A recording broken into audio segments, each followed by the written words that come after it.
भाई जब अब करें क्या, कहाँ ले जाए? तो डॉक्टरों ने जवाब दे दिया। तो अब बेचारे वापस घर लेकर के आ गए। अब ये पता था, क्योंकि डॉक्टर ने कह दिया था कि 2-4 दिन के हैं, तो सब लोगों को पता था कि हम तो 2-4 दिन के हैं। तो सब लोग जो सुन रहा था वो सब लोग मिलने के लिए आ रहे थे। भाई सब लोग सुनते हैं, नातेदार, रिश्तेदार, अड़ोस के पड़ोस के, मिलने जुलने वाले जो प्रेमी लोग होते हैं, तो वो सब लोग आ रहे थे कि भाई चलो पोस्टमैन साहब से मिल लें, डॉक्टर ने कहा है कि हम तो 2-4 दिन के हैं। तो मिलने वाले आ रहे थे। घर वाले सब लोग बड़े उदास बैठे हुए थे कि भाई अब कुछ नहीं है, अब तो 2-4 दिन की बात है। और जब ये पता चल जाए कि हमारा घर का परिवार का जो है और 2-4 दिन का है, तो फिर कितनी वो रहेगी। तो अपने एक सत्संगी भाई, उनके गांव में, पड़ोस में ही उनका गांव था सत्संगी भाई का, तो वो उस गांव में उनका टेंट का काम था। टेंट हाउस होते हैं, तो टेंट हाउस का काम था। तो बगल में पड़ोस के गांव में उनका टेंट हाउस लगा हुआ था। तो वो वहां गई। जो पोस्टमैन साहब थे उनके घर के सामने ही उनका टेंट लग रहा था। तो वो वहां अपने लेबर वेबर को देखने के लिए और टेंट लगवाने के लिए गए वहां। तो बैठे हुए थे, टेंट लेबर लगा रही थी। तो अब अड़ोस पड़ोस में सब लोगों को जान पहचान तो होती ही है। तो सामने जब देखा कि भाई पोस्टमैन साहब के घर पर बड़ी उदासी सी है, सब लोग बड़े उदास बैठे हुए हैं। तो जिनके यहाँ टेंट लग रहा था उनसे पूछा कि भाई पोस्टमैन साहब के घर कैसे उदासी सी है, लोग आ रहे हैं, जा रहे हैं और बड़े उदास से भी हैं, क्या बात है? तो उनके जो पड़ोसी थे उन्होंने बताया कि पोस्टमैन साहब को पैरालाइसिस हो गया, आगरा दिल्ली सब जगह इलाज कराया, लेकिन डॉक्टरों ने जवाब दे दिया और घर वापस कर दिया है। और वो अब लौट करके घर, डॉक्टरों ने कहा कि 2-4-6 दिन के मेहमान हैं, सेवा कर लो। तो वो जो सत्संगी थे वो गए उनके पास। उन्होंने भी जाकर के, भाई जाते हैं तो सब लोग सांत्वना देते हैं, तो उन्होंने जाकर के सांत्वना दी कि देखो, बताया कि देखो हमारे गुरु महाराज हैं, बाबा उमाकांत जी महाराज के बारे में, कि देखो ऐसे ऐसे हमारे गुरु महाराज हैं, ऐसे महात्मा हैं कि कोई भी दुख तकलीफ, कोई भी परेशानी, कैसी भी दिक्कत अगर इनके सामने कोई भी पहुंच जाए दुखी आदमी, तभी तो इनको दुखहर्ता के नाम से जानते हैं लोग, कि कोई भी दुखी आदमी पहुंच जाए तो दया हो जाती है। तो उन्होंने बताया कि आप भी बाबा जी के यहाँ चले चलिए। भाई अब 4 दिन की तो जिंदगी है, डॉक्टर ने कह दिया है कि 4-6 दिन की जिंदगी है और मौका अच्छा है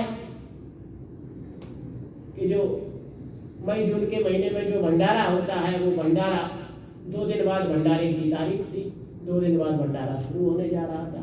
तो उन्होंने कहा कि मौका अच्छा है, आप चले चलिए। तो उन्होंने कहा कि हम कैसे चले, हम कैसे चले, ये तो चारपाई पर बिल्कुल लेटे हुए हैं। तो वो सत्संगी ने बताया कि देखो, आप इस जय गुरुदेव नाम का उच्चारण करिए, और जब आपको कोई फायदा दिखे, कोई लाभ आपको दिखे, तो आप बता देना, हम आपको ले चलेंगे फिर बाबा जी के पास में। तो उन्होंने कहा कि ठीक है। भाई जब बेबस और लाचार, जब कोई रास्ता नहीं सूझ रहा था, तब फिर उन्होंने कहा कि ठीक है। तो उन्होंने जय गुरुदेव नाम का उच्चारण किया, जय गुरुदेव नाम का उच्चारण किया। और जब जय गुरुदेव नाम का उच्चारण किया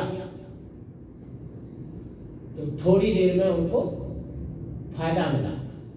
इतना फायदा मिला कि जो चारपाई पर लेटे हुए थे वो चारपाई से बैठ गए। थोड़ी देर बाद ही अब बैठ गए तो उनको विश्वास जम गया। विश्वास कब जमता है? जब प्रैक्टिकल हो जाता है तो विश्वास जम जाता है। तो उनको विश्वास जम गया।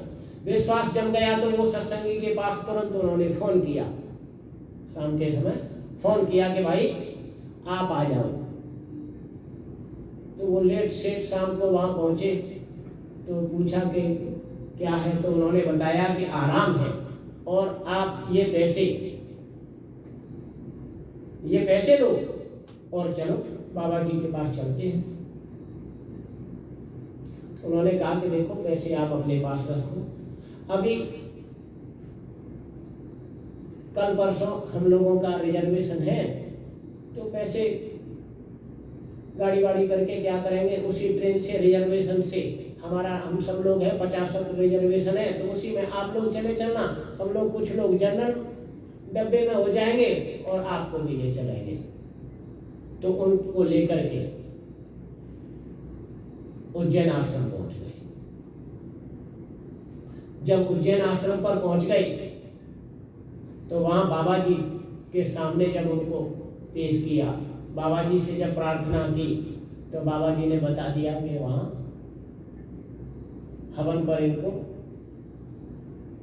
और महात्माओं के वचन में ताकत होती है। महात्मा जो कहे, महात्मा जो वाणी फरमा दे, वो वाणी गुणकारी होती है। इससे मतलब नहीं है कि वो क्या कह रहे हैं, इससे कोई मतलब नहीं होता है कि वो क्या कह रहे हैं, वो दवा बता रहे हैं या और कुछ कह रहे हैं। वो तो जो कह दें बस वो हम करने लग जाएं, वो हितकारी होता है, वो लाभकारी होता है, उससे लाभ मिलता है, वो फलदायी होता है। जो महापुरुष वचन फरमा दे, जो कह दे, जैसे अभी मॉरिशस गए थे बाबा जी महाराज 2019 में, जनवरी 2020 में कार्यक्रम था, जनवरी 2020 में मॉरिशस में। तो मॉरिशस गए हुए थे, वहाँ बड़ा कार्यक्रम हुआ था मॉरिशस में। अब मॉरिशस में कार्यक्रम हुआ था तो एक वहाँ बड़े विश्व हिंदू परिषद के बड़े व्यापारी थे, वो वहाँ के बड़े प्रतिष्ठित व्यक्ति थे। वो कार्यक्रम जब हो गया उसके बाद उनको जानकारी मिली, बाद में आए, तो उन्होंने कहा बताओ इतना बड़ा कार्यक्रम हो गया यहाँ मॉरिशस में, वो भी मॉरिशस में रहते थे, कि इतना बड़ा कार्यक्रम हो गया और हमको पता नहीं चला, हम यहाँ आ नहीं पाए। तो सत्संगियों ने उनसे बताया कि भाई ऐसे महात्मा है, जैसे हम आपको बता रहे हैं, ऐसे जब उनको पता चला कि ऐसे महात्मा हैं कि दुख तकलीफ दूर हो जाती है, तो वो काफी समय से उनका घाटे में चल रहा था, उनका जो कारोबार था वो बड़े घाटे में थे, वो माइनस में चल रहे थे काफी समय से। तो अब बाबा जी तो कार्यक्रम करके उज्जैन चले आए, लेकिन वो जो सेठ थे उनकी सत्संगियों से बराबर फोन पर बातचीत हो रही थी। तो सत्संगियों ने कहा कि देखो गुरु महाराज का भंडारा होने जा रहा था 2021 में, गुरु महाराज का जो भंडारा होने जा रहा था, तो सत्संगियों से बातचीत हो रही थी। तो उनसे उन्होंने कहा कि भाई आप भंडारे पर चले आओ, गुरु महाराज से आकर के प्रार्थना कर लो, अपनी दया मांग लो, गुरु महाराज से आकर के अपनी दुख तकलीफों की फरियाद आप भी आकर के ढेर लगा दो। तो उन्होंने कहा कि मैं आ तो जाऊं, लेकिन क्या करूं, मेरे पास तो किराए के लिए भी पैसे नहीं है, टिकट के भी पैसे नहीं है, मैं टिकट कहाँ से बनवाऊंगा। तो वो सत्संगी ने गुरु महाराज से जाकर के प्रार्थना की, बाबा जी महाराज से, जो जिन सत्संगी से बात हो रही थी फोन पर, जो सत्संगी से बात उसने की थी कि मेरे पास टिकट का पैसा नहीं है और मैं कैसे आऊं। तो उन्होंने कहा कि चलो टिकट का पैसा मैं दिए देता हूं। उन्होंने सोचा कि भाई टिकट का पैसा मैं दिए देता हूं। तो बाबा जी से जाकर के, बाबा जी महाराज से कुटिया में वो गए और जाकर के कहा कि सरकार वो ऐसे ऐसे प्रेमी हैं मॉरिशस में और वो आना चाहते हैं, लेकिन उनके पास किराए के लिए पैसा नहीं है, तो सरकार मैं उसका किराया दे दूं।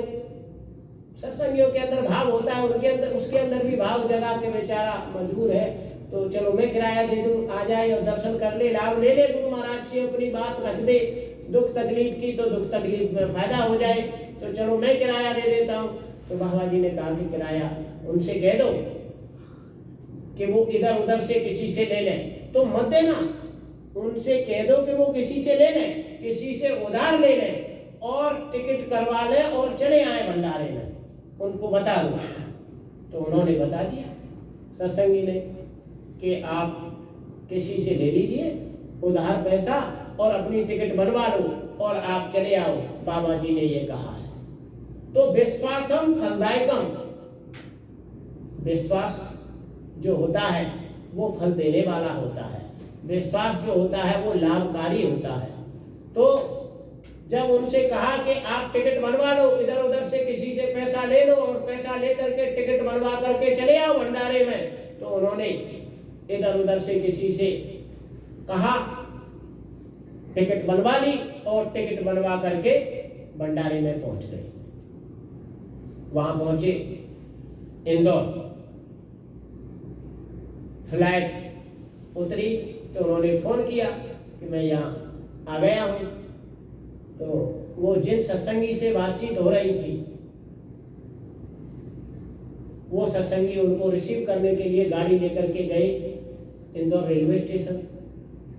जैसे ही गाड़ी में बैठाया और जैसे ही इंदौर को गाड़ी ने क्रॉस नहीं किया था, इंदौर जो सिटी है उसको गाड़ी ने क्रॉस नहीं किया था, बाहर नहीं निकली थी गाड़ी, लेकिन तब तक उनके पास फोन आता है।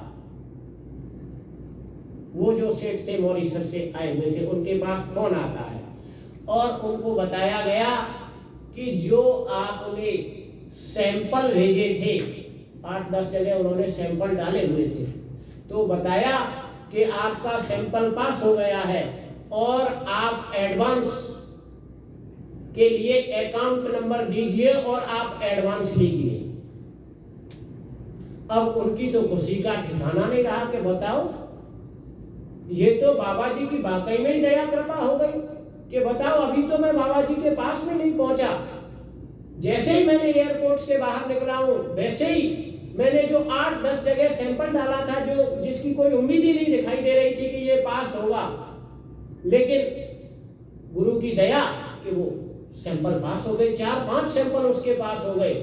अब तुरंत फोन आया कि अकाउंट नंबर दो और पैसा एडवांस।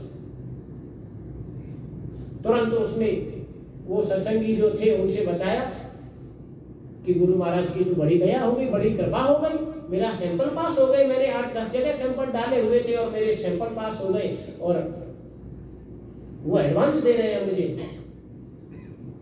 खैर, वो इंदौर से उज्जैन आई, 1 घंटे का रास्ता है, तो वहां से उज्जैन आए। अब उज्जैन आए तो उसकी और श्रद्धा और प्रेम जगा, तो उसने कहा कि भाई बाबा जी के यहाँ जा रहे हैं, तो एक अपनी संस्कृति भी है, एक मर्यादा भी है, एक अपनी संस्कृति चली आई है कि भाई महात्माओं के लड़की के यहाँ जाते हैं, महात्माओं के यहाँ जाते हैं तो खाली हाथ नहीं जाते, ये संस्कृति है। तो उसने भी भाई कि भाई मैं खाली हाथ नहीं जाऊँ, कुछ न कुछ फल फ्रूट, कुछ मिठाई वगैरह कुछ तो ले चलूँ।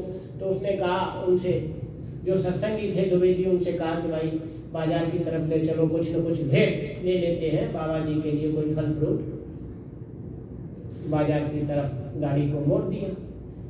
अब जब बाजार की तरफ गाड़ी को मोड़ दिया, तब तक फिर उनके पास फोन आता है। फोन आता है, अब तो उनकी और भी उनकी खुशी का ठिकाना नहीं रहा। अब तो वो उस फोन के बाद में तो बिल्कुल गदगद हो गए और वो जो सत्संगी थे उनको बताने लगे कि मैं जिसकी वजह से घाटे में गया था, जिसकी वजह से मेरा करोड़ों का जो मुझ पर कर्ज हो गया था, घाटे में मेरी गाड़ी चली गई थी, वो बड़ी आज गुरु की दया हो गई कि वो मेरा पूरा घाटा पूरा हो गया। तो उन्होंने बताया कि कैसे, कि जिस आदमी को मैंने विश्वास करके जिसकी मदद की थी, उस आदमी ने मेरे पैसे 3-4 करोड़ रुपए, मेरा करोड़ों रुपए दबा लिए थे। वो पैसे नहीं दे रहा था, मेरा दबा लिया था पैसा, लेकिन अब तुरंत अभी उसका फोन आया है और वो कह रहा है कि उस समय मेरे हालात और परिस्थितियां ऐसे थे कि मैं नहीं आपका वापस कर सका, लेकिन आज मेरी परिस्थितियां ठीक हैं और आप अकाउंट नंबर दीजिए, मैं आपका पैसा वापस कर रहा हूं, मैं आपका पैसा वापस कर रहा हूं। तो अब तो उसकी खुशी का बिल्कुल और भी ठिकाना नहीं रहा। जैसे ही तुरंत आश्रम पहुंचा, चरणों में जाकर के गिर गया तो इस तरीके से बिगड़ी हुई बल्कि कि महात्मा जो कहे कि जब महात्मा ने कहा कि चले आओ तो वो चले आया, चला आया, और चला आया तो उसकी बिगड़ी बन गई, उसकी बिगड़ी बना दी कि जो बिगड़ी हुई थी, जो कैसे भी बनने में हाथ नहीं आ रही थी, दुखी था, परेशान था, लाचार था कि अब क्या करूं। तो महात्माओं की वाणी, महात्माओं के वचन हितकारी होते हैं, महात्माओं के वचन लाभकारी होते हैं। जैसे अभी फरमा रहे हैं कि आगे समय खराब आ रहा है, आगे समय मुसीबत भरा आ रहा है, तकलीफ भरा समय आ रहा है। महात्मा किसी बात को ऐसे ही नहीं कहते। अरे महात्माओं को तो बहुत कुछ दिखाई देता है और बड़ा थोड़ा कहते हैं, बड़ी थोड़ी कहते हैं, बड़े शॉर्ट में कहते हैं, बड़ी संक्षिप्त में किसी बात को कहते हैं, अपनी बात को बड़े संक्षिप्त में रखते हैं, विस्तृत रूप से नहीं रखते हैं। अब वो कह रहे हैं कि बड़ा समय खराब है। रक्षाबंधन पर अभी बोले कि बहुत लोग इस रक्षाबंधन से अगले रक्षाबंधन तक अकाल मृत्यु में चले जाएंगे। जैसे अब रक्षाबंधन जैसे ही खत्म हुआ, अभी आप देख लो, अभी तो 15 दिन हुए हैं रक्षाबंधन को निकले हुए, क्या हाल है आपने देखा, सुनामी, भूकंप,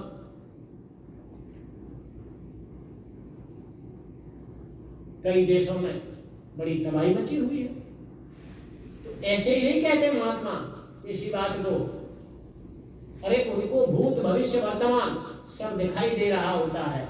ये तो ऐसे महात्मा हैं कि जिनको सामने का सब दिखाई दे रहा है और वो पहले से ही पहले आगाह कर देते हैं। पहले से ही पहले कोरोना आया तो पहले ही बता दिया था कि देखो ऐसी बीमारी आ रही है कि बाप को हो गई तो बेटा नहीं छुएगा, और अगर बेटे को हो गई तो बाप नहीं छुएगा।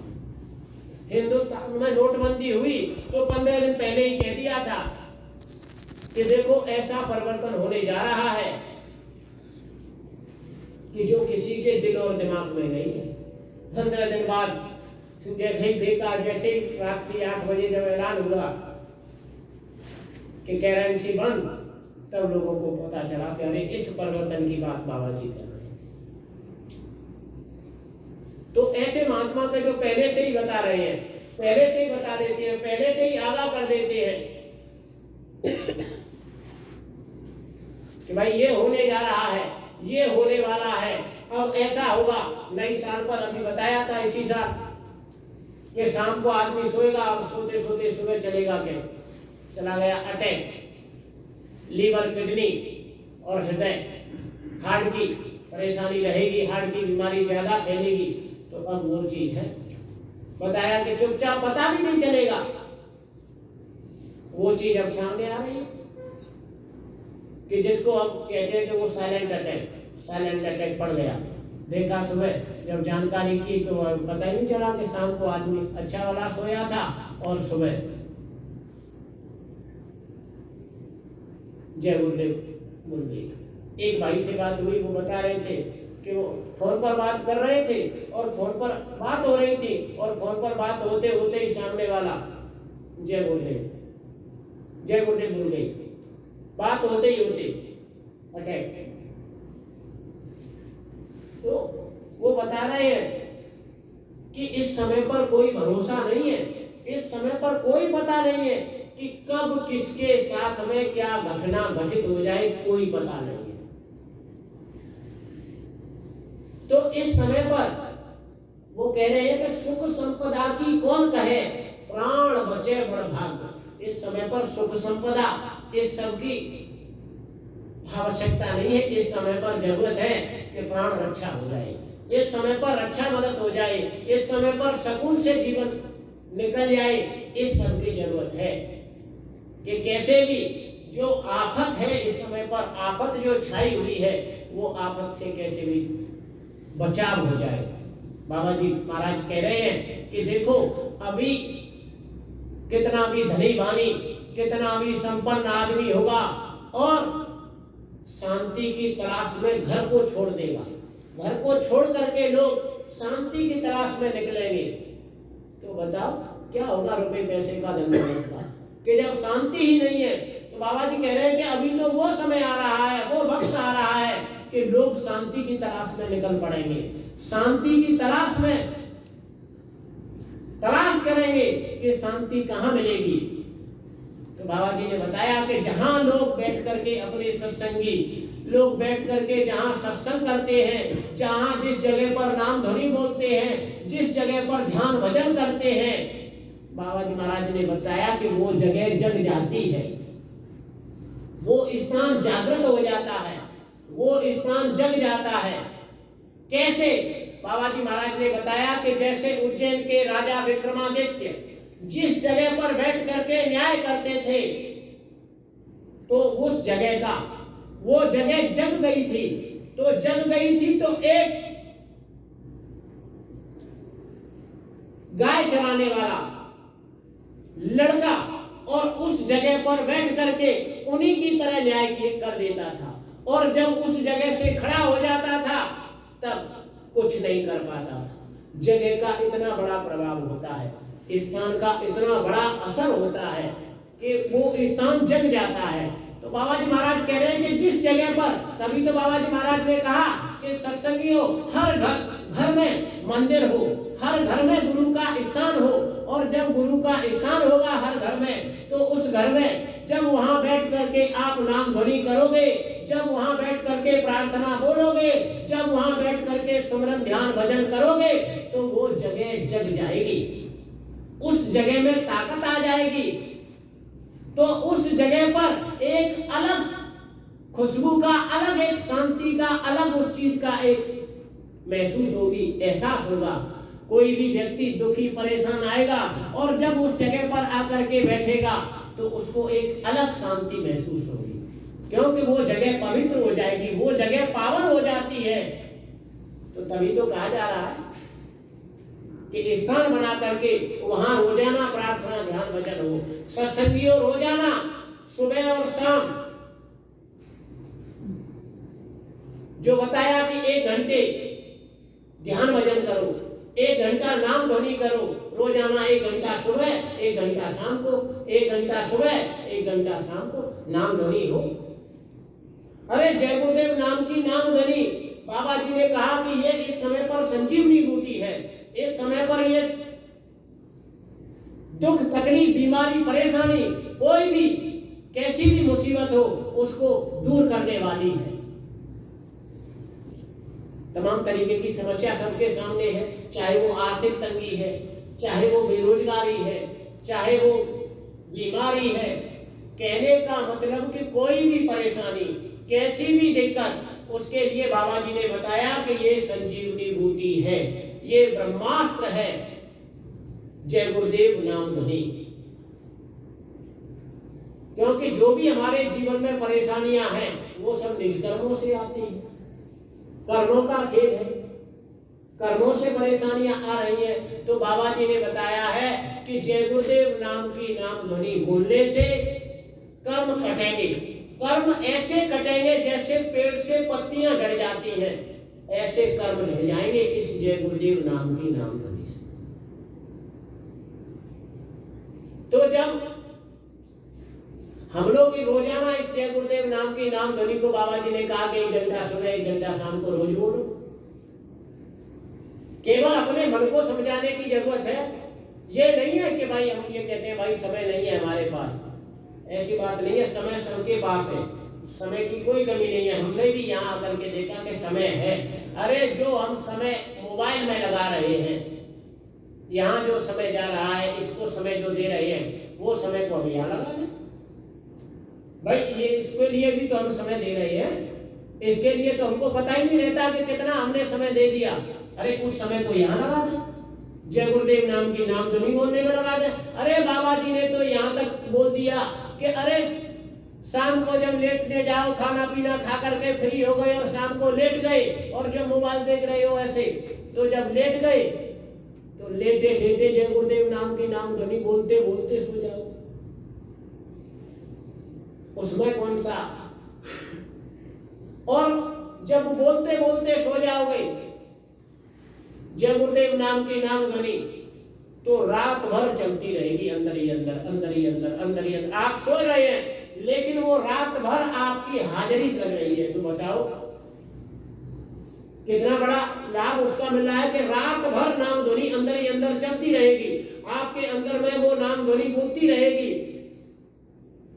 रात भर। और जब रात भर बोलती रहेगी तो बताओ कितना बड़ा आपको फल मिलेगा कि पूरी रात आपने काम वो किया जो रोजाना कर रहे हो।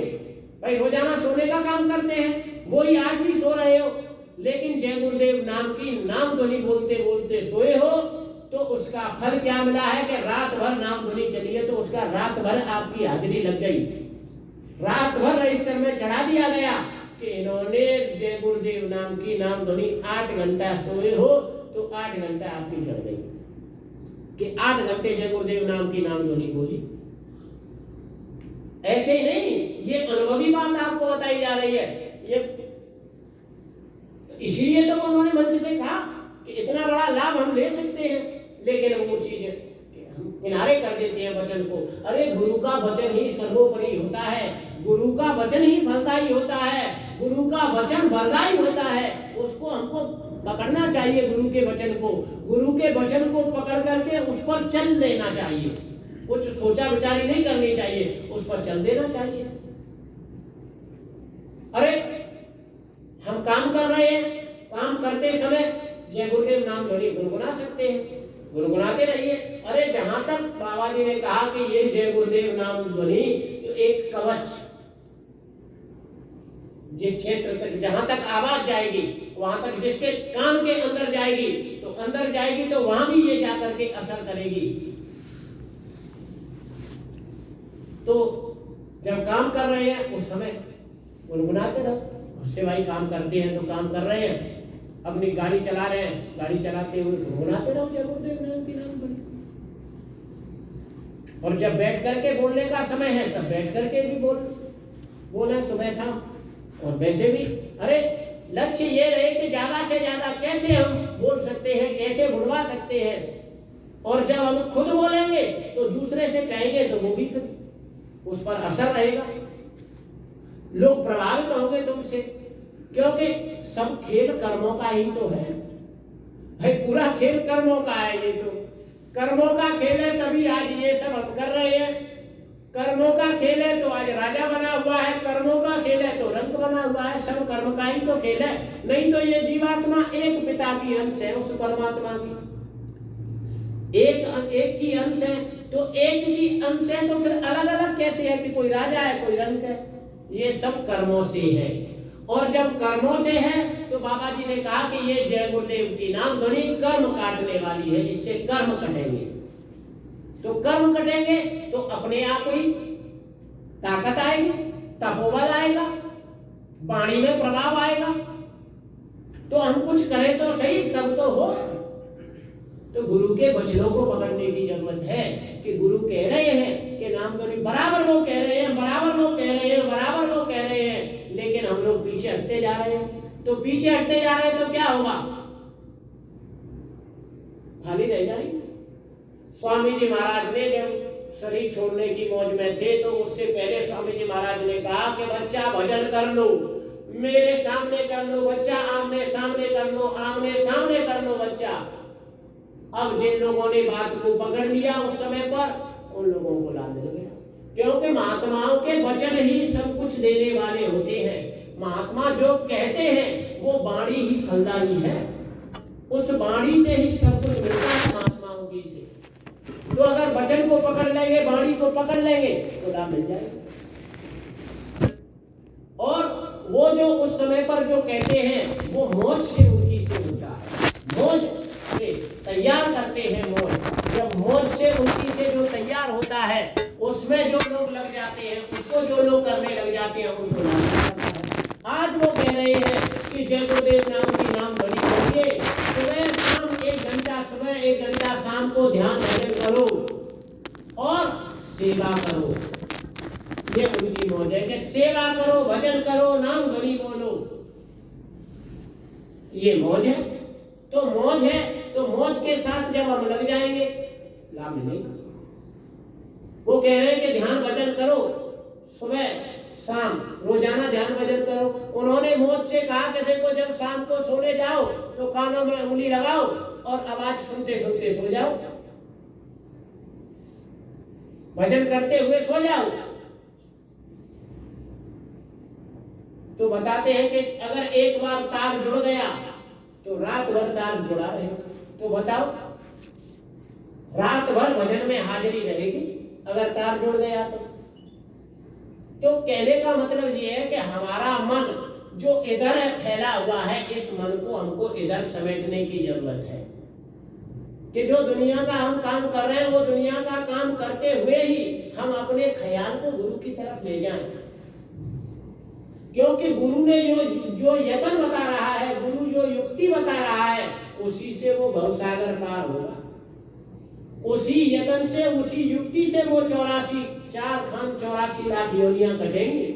जो रास्ता हमने पीछे छोड़ा है वो रास्ता गुरु की बताए हुए यत्न से, गुरु के बताए हुई युक्ति से कटेगा, वैसे नहीं कटने वाला है। क्योंकि गुरु को दिखाई दे रहा है, गुरु को पता है कि कौन सा हमारा कर्म कैसे हमारे सामने आ रहा है, ये गुरु को पता है, ये गुरु को दिखाई दे रहा है। तो सत्संगी प्रेमियों, हमारे आपके लिए जरूरी है कि हम जय गुरुदेव नाम की नाम ध्वनि बोले, हम सुबह शाम सुमरन ध्यान भजन करें, जय गुरुदेव नाम की नाम ध्वनि। अरे लोगों के बिगड़े हुए काम बन रहे हैं। जिसने जिस तरीके से, हमारे यहाँ एक सत्संगी भाई थे, उनकी तबीयत खराब हो गई, अब डॉक्टरों के पास गए, डॉक्टरों ने चेकअप किए, कोई बीमारी नहीं। अब क्या करें, अब एक पोटली दवा बांध करके और दे दी कि ले जाओ ये दवा खाओ। अब सुबह शाम दवा खा रहे हैं, कोई फायदा नहीं। दूसरे डॉक्टर के पास गए, अब फिर उसने चेकअप किया पूरा, कोई बीमारी नहीं। उसने एक पोटली दवा उसने अपनी बांध करके दे दी, अब वो खा रहे हैं लेकिन कोई फायदा नहीं। तीसरे डॉक्टर के पास गए, उसने फिर चेकअप किया और एक पोटली दवा उसने भी बांध करके दे दिया। बड़े परेशान कि डॉक्टर पे डॉक्टर बदलते जा रहे हैं। वो डॉक्टर पैसा भी ले रहा है, दवा भी दे रहा है, दवा भी खानी पड़ रही है, लेकिन कोई फायदा नहीं हो रहा। क्या करें, क्या नहीं करें, शरीर गिरता चला जा रहा। तो बाबा जी से प्रार्थना की, बाबा जी ने कहा जय गुरुदेव नाम की नाम ध्वनि करो। तो उन्होंने 2 घंटा जो कहा कि 2 घंटा नाम ध्वनि करो, तो 2 घंटा जब नाम ध्वनि करना उन्होंने शुरू किया, जो बीमारी की पता नहीं चल रहा था, जो बीमारी जांच में नहीं आ रही थी, जो दवा से कैसे भी फायदा नहीं मिल रहा था, वो अपने आप ऑटोमेटिक तरीके से वो बीमारी ठीक होना शुरू हो गई। जैसे ही नाम